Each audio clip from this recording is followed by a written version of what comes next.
I was just talking to Crooked Eye last week, and he was saying that at one point there was a talk of doing like a TDE Slaughterhouse song together. Is that anything that actually is coming together as we speak, or not really?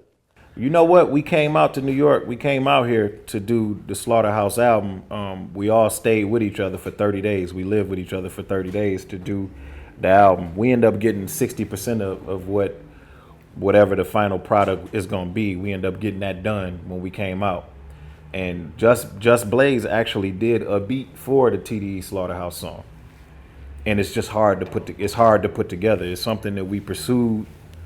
Me, Q, Soul, J-Rock, Kendrick, and Marshall actually sat and talked about the song. They came to Detroit one time. We set up an M studio and talked about different ideas of how to approach the song and how to make it, with so many different MCs on it, how to keep people's attention on it and how to keep from making a 30-minute song.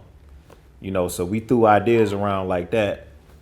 And Just Blaze and Justice League actually collaborated together and did a crazy beat, and it just hasn't came together yet, and since then I've reached out to them so we can do individual work, and it's happened quicker. So doing this project with Royce, got me thinking that there was supposed to be an album with you and Nas.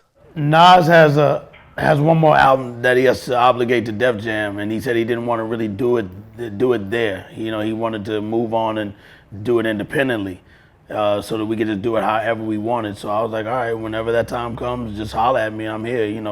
Nas is another one that I have a cool relationship like I do with Royce. It's just kind of like we may not see each other every day or talk all the time, but it's like it's just regular. Certain people, things are regular.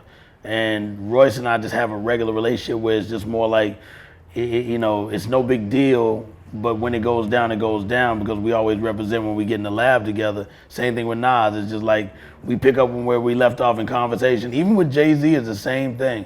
I'll just jump into a conversation that we talked about 20 years ago, and you'll think that we actually just hit a pause button and then just released it and continued that conversation.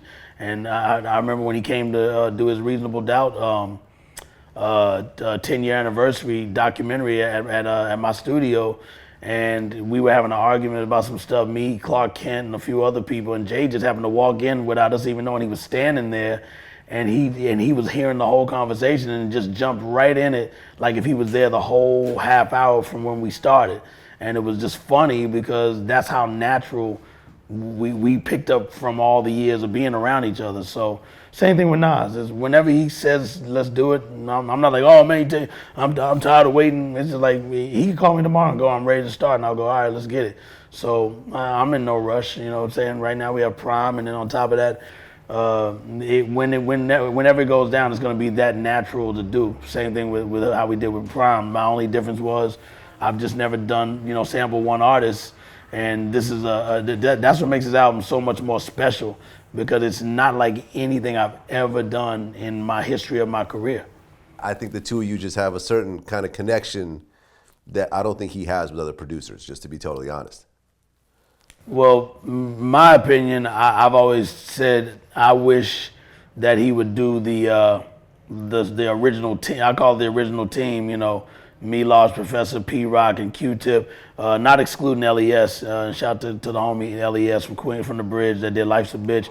But as far as me, Pete, and Q-Tip and Large Professor, we all had to come with super, triple, quadruple A game, because we all knew we were going to have to come that hard with our tracks, and I thought everybody did that.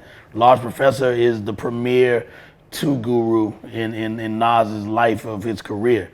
I look at them as the duo. Large Pro. I was around all of those sessions.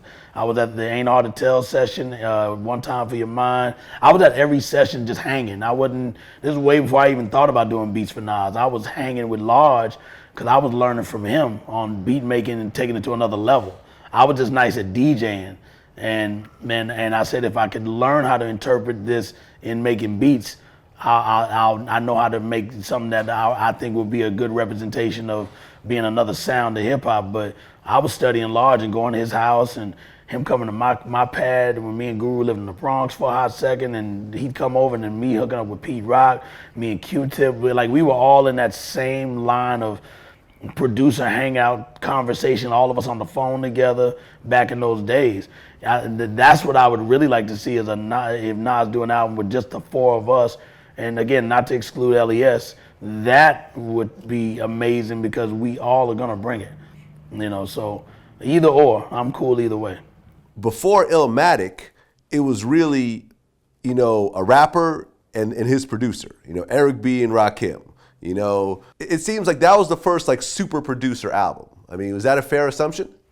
Absolutely. And yeah, definitely that was a super producer album. But let's not forget, hip hop budgets were very plentiful back then. So it was nothing to pay the kind of money that we were making and still have money left over in your budget to buy your car, get your first crib. It's always the same routine pretty much with every hip hop artist, including myself. I bought my car, I got my house, and then you spread some love to your homies and you buy your jewelry and you start getting all your fly clothes and pretty much then you get your tour. Then you start the next album, get the new budget. It's like I pretty much know the routine of almost any artist. And again, not every artist is that way, but that's how we were. And so, but the budgets were great. So, the money was never really an issue. No one was like, oh man, you charged me $40,000 a track. It was there. And you still was walking away with six-figure money. Now it's like, shit, the budgets are so small. Shit, you lucky if you can get one producer to do one beat.